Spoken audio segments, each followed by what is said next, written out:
Gracias, señora vicepresidenta, presidenta encargada.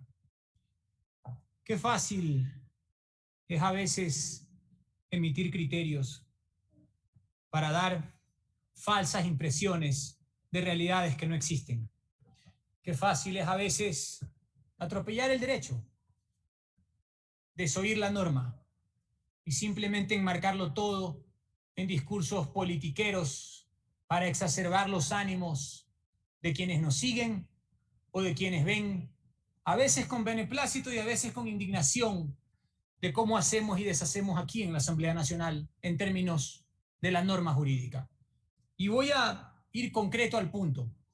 Somos un país que muchas veces ha dado ejemplos de irrespeto por la institucionalidad, de irrespeto por la ley, de irrespeto por la Constitución. Y ahora debemos evitar volver a caer en esos mismos errores que nos hacen involucionar como país y no evolucionar, que es justamente lo que queremos. Voy a leer el tan mencionado artículo 422 de la Constitución, aquel que ha sido mencionado varias veces por la bancada de UNES y de Pachacutic como la gran puerta que cierra el paso al convenio de arreglo de diferencias CIADI. Y el 422 en su primer párrafo dice lo siguiente: no se podrá celebrar tratados o instrumentos internacionales en los que el Estado ecuatoriano ceda jurisdicción soberana a instancias de arbitraje internacional. Insisto, ceda jurisdicción soberana a instancias de arbitraje internacional. Sin embargo, el artículo 25 de ese mismo convenio que ellos tanto denostan dice que la jurisdicción del centro se extenderá a las diferencias que surjan entre un Estado contratante y el nacional de otro Estado contratante, y que las partes 14, hayan consentido por escrito en someter al centro. ¿Qué quiere decir esto? Que la suscripción del CIADI no nos obliga a nada, absolutamente a nada.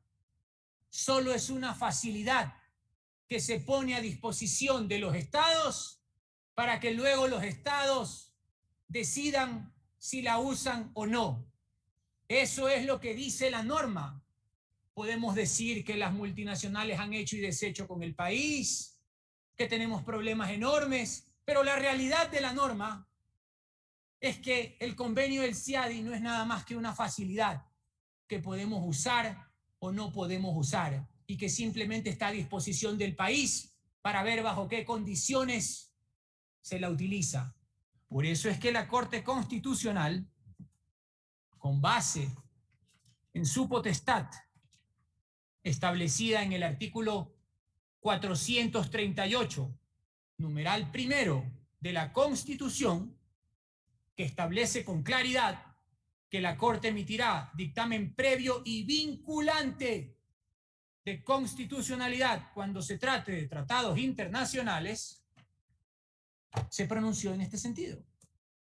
Porque leyó el documento, porque revisó el texto, porque más allá del cariz o el matiz que le queramos dar a las cosas, lo que tenemos aquí al frente es simplemente un documento que le permite al Estado ecuatoriano valerse de una prerrogativa llamada arbitraje internacional.